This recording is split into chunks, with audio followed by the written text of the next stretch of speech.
Hello dear students, आप सभी का बहुत बहुत स्वागत आपके अपने favourite YouTube channel SD career पर।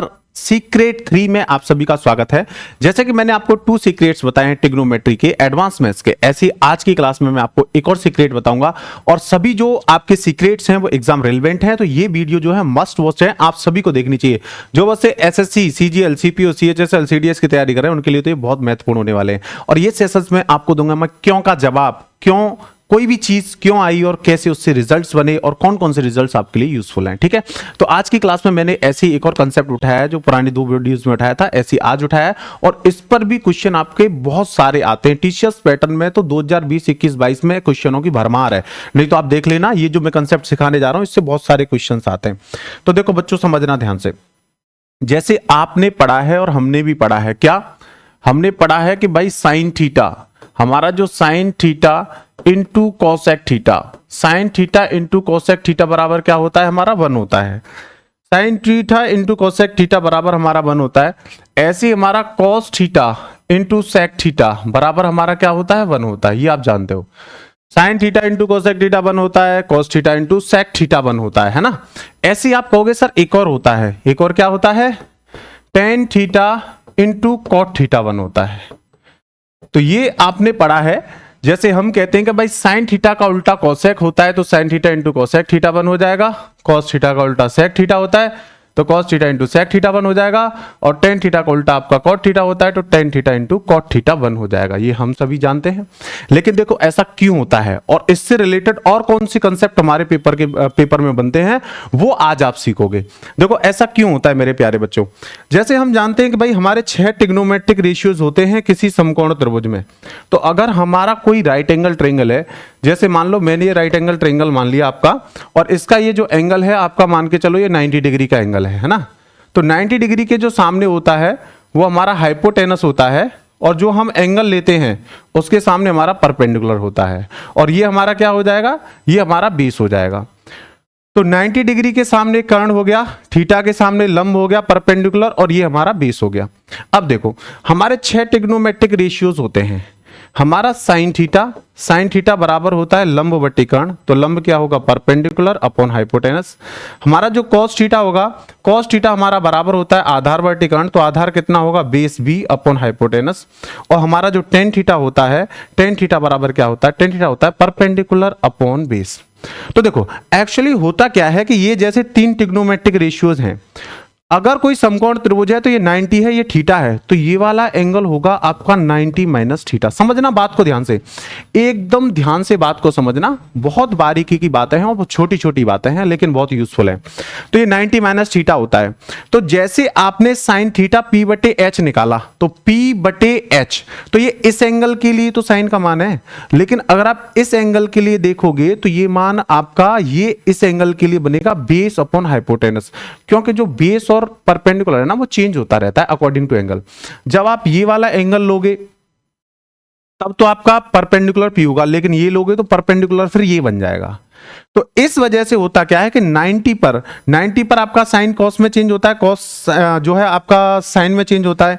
तो यहां पर ये जो आप रिजल्ट देख रहे हो यहां पर साइन इंटू कॉसेक, तो साइन इंटू कॉसेक थीटा या cos theta into sec theta और tan theta into cot theta बराबर 1। तो ये हमारे इन्हीं 6 ट्रिग्नोमेट्रिक रेशियोज से निकल के आते हैं रिजल्ट। जैसे साइन, तो साइन अगर कॉसेक थीटा देखो तो कॉसेक थीटा क्या होता है बताओ, तो आप कहोगे सर कॉसेक थीटा का मान बराबर होता है हमारा, हम एक ही एंगल पर ले रहे हैं, ठीक है, 90 माइनस थीटा पर नहीं ले रहे अभी, मैंने तो वो आपको बताया कि एंगलों का सम 90 होता है। तो कॉसेक थीटा, तो कॉसेक थीटा होगा आपका हाइपोटेनस अपॉन परपेंडिकुलर, है ना। ऐसे ही आपका सेक थीटा बराबर क्या होगा, तो सेक थीटा बराबर होता है हाइपोटेनस अपॉन बेस। ऐसे मेरे भाई कॉट थीटा बराबर क्या होगा, तो कॉट थीटा का base upon base upon perpendicular. अब आप देख लो खुद से, देखो साइन थीटा में मल्टीप्लाई करो कॉस का, तो देखो साइन थीटा कितना है, perpendicular upon hypotenuse. Cosec theta कितना है, हाइपोटेनस अपॉन परपेंडिकुलर। तो इससे ये उड़ जाएगा, इससे ये बराबर 1 आ गया कि नहीं आ गया। तो आप कहोगे सर बिल्कुल सही बात है, बराबर 1 आ गया। मतलब साइन और कॉसेक एक दूसरे के उल्टे होते हैं, तो ये ट्रिग्नोमेट्रिक रेशियोज इनके उल्टे होते हैं, इस वजह से इनका मल्टीप्लाई करने पर 1 बन जाता है। ऐसे देखो कॉस में मल्टीप्लाई करो सेक का, तो b upon H, H upon B, S से एच, बी से बी कट के ये भी 1 हो जाएगा। ऐसे 10 में मल्टीप्लाई करो कॉट का तो p से p, b से b कट के ये भी 1 हो जाएगा। तो मेरे कहने का मतलब, चाहे आप ऐसे कह लो कि साइन थीटा का उल्टा कोसेक थीटा होता है, टेन थीटा का उल्टा कॉट होता है और कॉस का उल्टा सेक होता है, या आप ऐसे कह लो कि इनका इंटू जो है वो 1 होता है। ठीक है, तो ये रिजल्ट हमने कहां से निकाले? ये हमने निकाले रिजल्ट ट्रिग्नोमेट्रिक रेशियो से, और ट्रिग्नोमेट्रिक रेशियो से ये रिजल्ट निकाले। अब इससे बाकी रेलेवेंट रिजल्ट्स कौन से बनते हैं जो आपके एग्जाम के लिए बहुत महत्वपूर्ण है? तो देखो वो रिजल्ट बहुत महत्वपूर्ण है और उन पर आधारित क्वेश्चन आपका बनता है, मैं आपको सिखाता हूं, देखो समझना। तो वो रेलेवेंट कंसेप्ट आपके कौन से होते हैं? जैसे इसमें भी हम एक समकोण त्रिभुज बनाते हैं, हमने जैसे कि राइट एंगल ट्रायंगल बनाया, ठीक है। राइट एंगल ट्रायंगल में अगर हम देखें तो राइट एंगल ट्रायंगल में ये एंगल हमारा 90 हो गया, ये वाला एंगल आपने अगर थीटा माना तो ये वाला जो एंगल है ना ये आपका हो जाएगा 90 माइनस थीटा। तो 90 के सामने हाइपोटेनस, थीटा के सामने परपेंडिकुलर, और ये हमारा क्या हो जाएगा बेस, और ये हमारा जो है 90 माइनस थीटा एंगल है। अब जैसे आपको मैंने सिखाया sign theta into cosec theta और बराबर होता है 1, ये अभी हमने पढ़ा है। अब देखो यहां से एक और रिजल्ट कैसे आएगा, जैसे sign theta into cosec theta 1 होता है, तो अगर मैं इसमें से किसी एक एंगल को चेंज कर दूं, ये दोनों एंगल अगर आप देखोगे थीटा और थीटा तो सेम है, तो दोनों एंगलों के सेम होने पर तो साइन के साथ आपका कोसेक आता है, साइन के साथ कोसेक आता है और इंटू करने पर 1 आता है। लेकिन अगर ये दोनों एंगल सेम ना लेके मैं यहां पर इस वाले एंगल को E मान लेता हूं, इस वाले एंगल को B मान लेता हूं, इस वाले एंगल को C मान लेता हूं, तो आप यहां से कह सकते हो कि sir angle A plus angle C, angle A plus angle C दोनों का जोड़ बराबर क्या होगा? 90 डिग्री होगा। अगर दोनों का जोड़ 90 डिग्री के बराबर होता है तो फिर जो sine theta into cosec theta है, इससे रिलेटेड रिजल्ट जो बनते हैं वो किस तरह से बनते हैं? जैसे यहां साइन है, तो अगर आप साइन A लोगे तो साइन के साथ फिर आप कॉस नहीं लोगे, साइन के साथ आप सेक लोगे, तो सेक C बराबर होगा 1। तो वैसे तो साइन के साथ कोसेक एंगल सेम होने पर 1 होता है, लेकिन अगर दो एंगलों का सम 90 हो, अगर दो एंगलों का सम 90 हो तो साइन के साथ फिर कोसेक नहीं आएगा, साइन के साथ फिर आपका सेक आएगा। और इसमें बच्चों को बहुत डाउट होता है कि सर साइन इंटू सेक 1 कैसे हो गया? तो साइन इंटू सेक 1 इसलिए हो गया, जब एंगल सम 90 होता है तो उससे क्या होता है कि जब एंगल सम 90 होता है तो जैसे साइन ए को तो सेम रखो, आप साइन ए को तो सेम रखो, अगर आप सी को यहां से रखना चाहोगे तो ए को इधर लेके जाएंगे, तो क्या मैं सी की जगह 90 माइनस ए नहीं रख सकता? आप कहोगे सर बिल्कुल रख सकते हैं। तो 90 माइनस ए और बराबर कितना हो जाएगा? 1। और सेक 90 पर चेंज हो जाता है, सेक 90 पर चेंज हो जाता है किसमें? कोसेक में। तो इसलिए ये साइन ए और इंटू कोसेक ए बन जाता है, क्योंकि 90 माइनस थीटा पहले क्वाड्रेंट में जाएगा और सेक 90 पर कोसेक में चेंज हो जाएगा। और आपने पढ़ा है कि साइन के साथ सेम एंगल पर साइन इंटू कोसेक कितना होता है? 1। तो ये जो रिजल्ट है, ये जो आप देख रहे हो साइन ए इंटू सेक सी बराबर 1, ये रिजल्ट भी इसी से निकल के आया है। तो ये आपको इसके साथ साथ ये दो रेलेवेंट रिजल्ट भी ध्यान रखने हैं कि जैसे साइन के साथ कोसेक थीटा 1 होता है, ऐसे साइन के साथ सेक भी 1 होता है, लेकिन एंगल सम 90 होना चाहिए, दोनों एंगलों का सम कितना होना चाहिए? 90। ऐसे देखो, जैसे मैंने सेक के साथ सेक लिया है, एक स्टूडेंट ये कहेगा कि नहीं सर मैं तो कोसेक को सेम रखूंगा, तो यहां से फिर एक और रिजल्ट बन जाएगा। जैसे कोसेक को तो आप सेम रखो, कोसेक सी, और फिर साइन की जगह पे ले लो आप कॉस, तो कॉस ए इंटू कोसेक सी बराबर कितना होता है? 1। लेकिन एंगल सम कितना होना चाहिए? 90 होना चाहिए। तो एंगल का सम अगर 90 होता है तो कॉस के साथ फिर सेक नहीं आएगा, कोसेक आएगा, और एंगल सम 90 होता है तो साइन के साथ फिर कोसेक नहीं आएगा, सेक आएगा। तो ये भी वैल्यू किसके बराबर होगी? 1 की। और एंगल सम 90 होगा तब ऐसा होगा, और अगर एंगल सम 90 नहीं है तो फिर सेक इंटू कोसेक थीटा 1 होगा, एंगल सेम होना चाहिए। या तो एंगल सेम पर 1 बनता है या एंगल सम 90 होने पर 1 बनता है।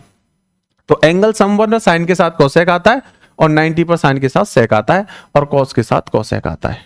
ठीक है, तो यहां से ये आपकी यूजफुल रिजल्ट्स निकल के आते हैं। और देखो मैंने आपको पढ़ाया क्या? Cos theta into sec theta बराबर होता है 1। लेकिन अगर एंगल सम 90 हो, जैसे A plus C, angle A plus angle C बराबर 90 हो, तो फिर आपका रिजल्ट जो है वो चेंज हो जाएगा। कॉस थीटा मतलब कॉस A अगर लोगे तो फिर इसके साथ एंगल सम 90 वाला अगर एंगल लेना है तो फिर यहाँ सेक नहीं, फिर यहाँ कॉसेक आएगा। cosec c बराबर 1। अभी हमने पीछे देखो निकाला ये रिजल्ट, ये रहा cos a cosec c, ये रहा ये वाला रिजल्ट। तो ये वाला रिजल्ट 1 होगा। और अगर आप cos को चेंज करना चाहोगे तो फिर वही बात, sec को सेम रख लो। तो sec c को सेम रखोगे तो ये cos a हो जाएगा, cos a का हो जाएगा, cos चेंज हो जाएगा तो ये हो जाएगा sin a। तो पुराने वाले रिजल्ट निकल के आ जाएंगे, sin a into sec a बराबर 1। ये देखो रिजल्ट निकल के आगे, पुराने वाले रिजल्ट निकल के आएंगे यहां से भी। ये रहा sin a sec c बराबर 1 और cos a cos c बराबर 1। तो cos a cos c बराबर 1, sin a sec c बराबर 1। ठीक है, उसके बाद जो तीसरा है वो हो रहा है आपका, वो क्या है, tan थीटा और इंटू कॉट थीटा बराबर किसके होता है, 1 के। लेकिन अगर एंगल सम 90 हो, जैसे angle A plus angle C बराबर मैंने मान लिया 90 डिग्री, तो ऐसे केस में फिर tan के साथ कॉट नहीं आएगा। ऐसे केस में tan a को सेम रखो, tan को सेम रखो तो कॉट को चेंज करके tan c हो जाएगा, मतलब tan a tan c 1 होगा। और अगर कॉट को सेम रखो तो ये चेंज हो जाएगा, तो cot a और cot c सेम होगा। तो ऐसे केस में cot a into cot c same होगा, tan a into tan c same होगा। तो tan a into tan c same होगा और cot a into cot c same होगा। मतलब वैसे tan theta into cot theta 1 होता है, वैसे tan theta into cot theta 1 होता है, लेकिन एंगल सम 90 हो तो tan इंटू tan 1 होता है, cot इंटू cot 1 होता है। ऐसे यहां पर वैसे cos के साथ sec 1 होता है, लेकिन एंगल सम 90 हो तो cos के साथ cosec आएगा और sin के साथ sec आएगा, ये आपको ध्यान रखना है। ऐसे sin के साथ cosec 1 होता है सेम एंगल पर, लेकिन अगर एंगल सम 90 हो तो sin के साथ sec आएगा। ऐसे करके आप इस रिजल्ट को ध्यान रख सकते हो, और ये रिजल्ट आपकी एग्जाम में बहुत सारी हेल्प करने वाला है, क्योंकि इस पर बेस्ड क्वेश्चन बहुत सारे आते हैं। इस tan a tan b पर जो मैंने आपको लास्ट रिजल्ट बताया है, ये वाला tan वाला, जो tan वाला हमारा रिजल्ट है ना, ये tan के साथ tan, cot के साथ cot, इस पर तो सीरीज के क्वेश्चंस आते हैं। 1 से लेकर 99 तक लिख देगा, फिर कहेगा बताओ मान क्या होगा, या 1 से 89 तक जिनका एंगल सम 90 बन रहा होगा ऐसे लिख देगा, और वो आराम से आप सॉल्व कर सकते हो। सब कट जाता है क्योंकि 1 बन जाता है, 1 बनने पर आसानी से क्वेश्चन सॉल्व हो जाते हैं। ठीक है बच्चों, तो ऐसे ही बहुत महत्वपूर्ण एग्जाम के लिए कंसेप्ट और एडवांस मैथ्स के सीक्रेट जानने के लिए इस सीरीज को लगातार देखते रहो। इसमें 50 वीडियोस में आपके लिए लेके आऊंगा, और जो बच्चा ये 50 वीडियो देखेगा उसको एडवांस मैथ्स के ज्यादातर कंसेप्ट बहुत सारे क्लियर हो जाएंगे। इसमें ट्रिग्नोमेट्री भी होगा, इसमें अलजेब्रा के कंसेप्ट भी होंगे, ज्योमेट्री के भी होंगे। ओके बच्चों, thank you very much all of you. मैं आपसे फिर मिलूंगा एक और सीक्रेट के साथ, सीक्रेट 4 में। Bye bye, thank you very much.